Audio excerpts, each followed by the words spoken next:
Number 1 news channel news 18 India और मैं हूं आपके साथ अंकिता दुबे।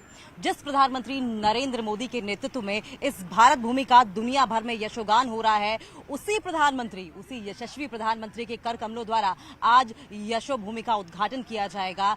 आज उसी प्रधानमंत्री नरेंद्र मोदी का 73वां जन्मदिन है और अपने जन्मदिन पर ये जो मेरे पीछे यशो भूमि आप देख रहे हैं वो देश को तोहफे के तौर पर देंगे। आपको तस्वीरें दिखाते चलते हैं। यशो भूमि ये बताया जा रहा है कि भारत मंडपम से भी 2 गुना ज्यादा बड़ा है। ये वही यशो भूमि होगी जहां पर तमाम आयोजन किए जाएंगे। यही यशो भूमि होगी जहां पर तमाम राष्ट्राध्यक्ष मिलेंगे, कूटनीतिक बातचीत होगी, आपसी प्रेम और सौहार्द बढ़ाने पर बात होगी, ट्रेड पर बात होगी, टूरिज्म पर बात होगी। ये यही यशो भूमि होगी जहां पर उपलब्धियों पर उत्सव मनाए जाएंगे। ये वही यशो भूमि होगी जहां पर परेशानियों में चिंतन मनन मंथन किया जाएगा। ये वही यशो भूमि होगी बिल्कुल उसी तरह जिस तरह G20 में भारत मंडपम में दुश्मन देशों ने भी आपस में सहमति जता दी थी।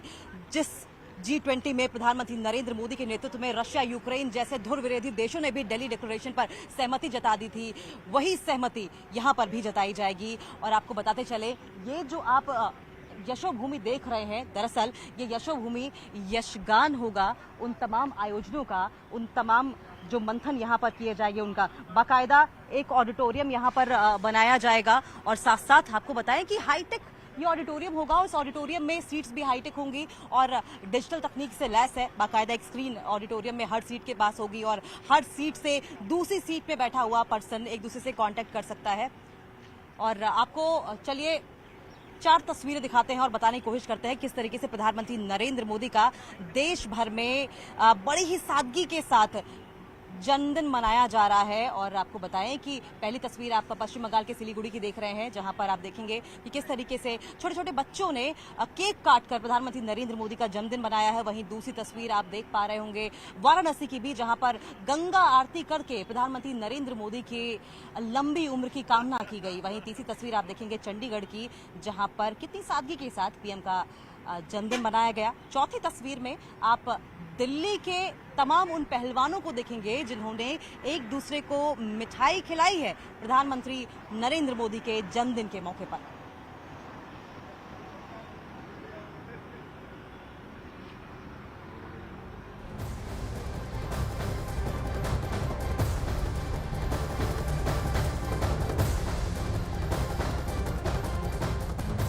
प्रधानमंत्री नरेंद्र मोदी का आज 73वां जन्मदिन है और इस मौके पर देश भर में प्रधानमंत्री मोदी के जन्मदिन की धूम देखी जा रही है। बीजेपी प्रधानमंत्री नरेंद्र मोदी के जन्मदिन को आज से लेकर 2 अक्टूबर तक सेवा पखवाड़े के रूप में मना रही है, तो वहीं प्रधानमंत्री नरेंद्र मोदी के हर पल भारत मां की सेवा के लिए व्यतीत किया है, जिनका हर क्षण राष्ट्र को आगे बढ़ाने के लिए लगता है और जो नए भारत को आत्मनिर्भर भारत बनाने की ओर लेकर अग्रसर हैं, जिन्होंने भारत को हर क्षेत्र में नई ऊंचाइयों पर पहुंचाया है, चाहे हमारी परंपराओं से लेकर कला संस्कृति की बात हो, उसको विश्व पटल पर पहुंचाने कर एक ऐसी नींव नरेंद्र मोदी जी ने रखी है कि नया भारत आत्मनिर्भर भारत भी हो और विकसित भारत भी। इसलिए एक ऐसा नेता जिनके जीवन से हम सबको बहुत कुछ सीखने का भी अवसर मिलता है, प्रेरणा भी मिलती है, और मैं तो सौभाग्यशाली हूं कि उनके नेतृत्व वाली सरकार में उनके साथ काम करने का अवसर मिल रहा है, सीखने का अवसर मिल रहा है। तो आइए 140 करोड़ देशवासियों की ओर से प्रधानमंत्री मोदी जी को बहुत बहुत बधाई, शुभकामनाएं। अभी भी हमने अस्पताल में जो मरीज थे उनको फल वितरित करके जहां उनके स्वास्थ्य लाभ की कामना की है, वहीं उन सब ने भी अपनी ओर से नरेंद्र मोदी जी का आभार प्रकट किया है कि आयुष्मान भारत योजना के चलते उनको भी मुसीबतों के समय मदद किसी ने की है तो नरेंद्र मोदी जी ने। उनको पैसा नहीं खर्च करना पड़ा। 2 लोग मुझे अंदर मिले जो बहुत गरीब थे, रेडी फड़ी लगाने वाले, उन्होंने कहा हमें तो स्वनिधि योजना का भी लाभ नरेंद्र मोदी जी ने दिया जब संकट था कोविड का और हम समझ नहीं पा रहे थे क्या करें, तब भी मदद के रूप में मोदी जी आए। तो आप कहीं पे भी जाइए, हर कोई कहता है कि मोदी जी ने सेवा भी की है और मुसीबतों से निकालने का कार्य भी है। Question 1 election पर पी चिदम्बरम कह रहे हैं it is केंद्रीय मंत्री अनुराग ठाकुर अस्पताल पहुंचे और मरीजों को फल वितरित किया। उन्होंने कहा कि इस तरह के सेवा भाव की प्रेरणा प्रधानमंत्री नरेंद्र मोदी से उन्हें मिलती है। देश भर में इसी तरह के कुछ अलग अलग कार्यक्रम भी किए जा रहे हैं। बीजेपी के कुछ कार्यकर्ता तो मंदिर पहुंचे हैं, पूजा की है। प्रधानमंत्री नरेंद्र मोदी की लंबी उम्र की कामना उन्होंने की। कुछ बच्चों ने तो केक काटे हैं। केक काटकर प्रधानमंत्री नरेंद्र मोदी को जन्मदिन की शुभकामनाएं दी। और देश भर में कुछ इसी तरह की तस्वीरें सामने आ रही है। कहीं रामायण का पाठ किया जा रहा है वाराणसी में, कहीं कानपुर में तस्वीर सामने आई जहां विशेष पूजा अर्चना की गई है, लंबी उम्र की कामना की गई चंडीगढ़ में। तो वहीं दिल्ली में भी अलग अलग तरह के आयोजन, मरीजों को फल वितरित किया गया अस्पतालों में। पश्चिम बंगाल के सिलीगुड़ी में भी कुछ खास कार्यक्रम इसी तरह से किए गए और वाराणसी में भी पूजा अर्चना और आदरणीय प्रधानमंत्री जी उत्तर प्रदेश का प्रतिनिधित्व करते हैं।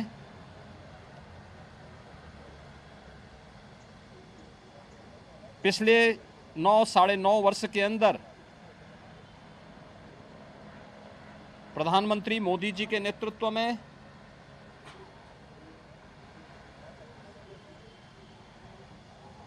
एक 140 करोड़ की भारत की आबादी ने एक नए भारत को उभरते हुए, आगे बढ़ते हुए देखा है। तो दुनिया ने भी एक नए भारत का दर्शन किया है। आज़ादी के बाद पहली बार बिना भेदभाव के शासन की योजनाओं का लाभ समाज के प्रत्येक तबके तक पहुंचना, अपनी अभिनव योजनाओं के माध्यम से गांव, गरीब, किसान, नौजवान, महिलाएं और युवाओं के लिए जो अनेक कार्यक्रम पिछले 9-9.5 वर्ष के अंदर प्रारंभ हुए हैं, इन्होंने देश के करोड़ों लोगों के जीवन में व्यापक परिवर्तन करने का कार्य किया है। आज इसी का परिणाम है कि भारत के अंदर 140 करोड़ जनमानस के मन में जहां एक नया आत्मविश्वास भरा है, तो वैश्विक मंच पर भी भारत की प्रतिष्ठा बढ़ने के साथ ही भारत को आज आम भारत के नागरिकों के प्रति भी एक सम्मान का भाव दुनिया के अंदर देखने को मिला है।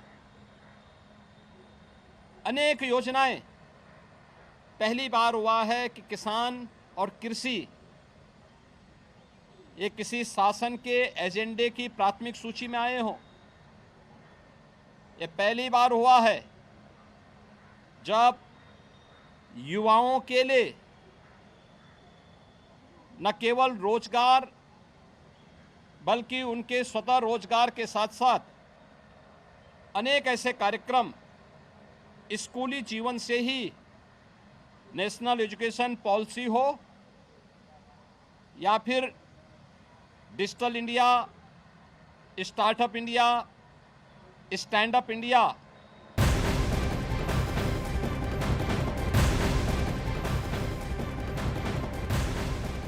तो वडनगर से वर्ल्ड लीडर बनने तक और स्वयं सेवक से प्रधान सेवक बनने तक प्रधानमंत्री नरेंद्र मोदी ने भगवान विश्वकर्मा की तरह ही भारत भूमि के नव निर्माण में अपना सारा समय लगा दिया। और ऐसे में जिस प्रधानमंत्री नरेंद्र मोदी के नेतृत्व में भारत भूमि का यशोगान पूरे दुनिया में हो रहा है, उसी यशस्वी प्रधानमंत्री नरेंद्र मोदी के कर कमलों द्वारा ये जो आप India international convention and expo centre देख रहे हैं, इस का उद्घाटन किया जाएगा। 11 बजे वो जब समय होगा जब यशो भूमि का उद्घाटन होगा। दरअसल G20 का आयोजन जिस विशाल भारत मंडपम में किया गया था उससे दोगुने क्षेत्रफल में इसे बनाया गया है। हाईटेक सुविधाएं हैं, वर्ल्ड क्लास फैसिलिटीज है, साथ साथ 11,000 प्रतिनिधियों को इसमें रखने की क्षमता भी है। एक बहुत विशाल ऑडिटोरियम है, बड़ा सा बॉल रूम है और ये दोनों ही ऑडिटोरियम और बॉल रूम आपको बताएं कि जो लेटेस्ट टेक्नोलॉजी है उससे लैस होंगे। बड़ी बड़ी एलईडीज लगाई गई हैं। न सिर्फ इतना बल्कि 5G सुविधा भी यहां पर होगी और इसके अलावा 15 ऐसे कन्वेंशन हॉल होंगे जहां पर सम्मेलन किए जाएंगे, चिंतन मनन मंथन किया जाएगा। इसके अलावा 3 मीटिंग रूम्स भी होंगे जो भी हाईटेक सुविधाओं से लैस होंगे। एक बार फिर से देखिए जरा, ये India international convention and expo centre. दरअसल इसकी जरूरत इसलिए आन पड़ी क्योंकि अब भारत इंटरनेशनल आयोजन जो कराने, अंतर्राष्ट्रीय आयोजन कराने में अग्रणी रहा है और ऐसे में हमने पिछले कई दिनों में देखा है कि किस तरीके से राष्ट्राध्यक्ष जो तमाम देशों के हैं उन्होंने यहां पर रुचि लेनी शुरू कर दी है। और क्योंकि भारत मंडपम दिल्ली के सेंटर में था और ऐसे में लोगों को आवाजाही में दिक्कत ना हो, किस तरीके से जो लोग हैं उनकी दिनचर्या है वो बाधित ना हो, इसी के मद्देनजर द्वारका में भारत मंडपम से डबल क्षेत्रफल में फैला हुआ ये जो यशो भूमि है वो आज प्रधानमंत्री नरेंद्र मोदी देश को समर्पित करेंगे अपने 73वें जन्मदिन पर। और इसी पर और ज्यादा अपडेट के लिए हम रुक कर लेते हैं, हमारे सहयोगी रवि सिंह भी हमारे साथ जुड़ गए हैं। रवि, पीएम का अपने जन्मदिन पर देश को तोहफा। बिल्कुल, तोहफा इसलिए भी कहा जा सकता है क्योंकि इससे पहले के जो प्रधानमंत्री होते हैं बाकायदा बहुत धूमधाम से जन्मदिन मनाया जाता था, लेकिन ये प्रधानमंत्री नरेंद्र मोदी का पिछले कई साल से जो जन्मदिन मनाया जा रहा है, सबसे पहले इस बीच में भी तस्वीरें दिखाएं कि जन्मदिन के तौर पर देश के लोगों को कोई न कोई तोहफा ज़रूर देते रहे हैं। और इस दौरान में क्योंकि सेवा पखवाड़ा पूरे देश भर में अलग अलग कार्यक्रम होंगे, आज से लेकर इसकी शुरुआत 2 अक्टूबर तक होगी। अलग अलग जो मंत्रालय हैं, चाहे वो राज्य सरकार के हों चाहे केंद्र सरकार के हों, इस तरीके के प्रोग्राम कर रहे हैं। और ये क्योंकि अभी तक वर्ल्ड लेवल का कन्वेंशन सेंटर भारत में उस तरीके का नहीं था जहां पर वर्ल्ड लेवल के जो नेता हैं, लीडर्स हैं, वो आकर बैठक कर सकें और विश्व स्तर की तमाम जो चर्चाएं कर सकें। अब ये वर्ल्ड लेवल का जो बैठक ये कह सकते हैं कि यहाँ पर तमाम जो सेमिनार होंगे, बैठकें होंगी, प्रदर्शनी का आयोजन किया जाएगा। और द्वारका में बनाने के पीछे एक सबसे बड़ा मकसद यह है क्योंकि द्वारका में अभी जो खाली लैंड है, पूरा अभी खुला इलाका है और यहां से एयरपोर्ट की दूरी ज्यादा नहीं है। 10 किलोमीटर की दूरी पर दिल्ली एयरपोर्ट है, 25 किलोमीटर की दूरी पर सेंट्रल दिल्ली यानी कनॉट प्लेस है। तो कनेक्टिविटी के लिहाज से भी ये काफी ज्यादा है और द्वारका एक्सप्रेस वे का भी निर्माण हो रहा है। तो अगर आप हवाई जहाज यानी कि एरोप्लेन से आना चाहते हैं तो यहां पर पहुंच सकते हैं आराम से, गाड़ी से आना चाहते हैं तो एक्सप्रेसवे का निर्माण हो रहा है। इसके अलावा मेट्रो से आना चाहते हैं तो मेट्रो का भी इनॉग्रेशन आप प्रधानमंत्री करेंगे यानी कि सेक्टर 25 तक का है। तो ये तमाम चीजें, सुविधाएं यहां पर इस कन्वेंशन सेंटर तक दी जा रही हैं।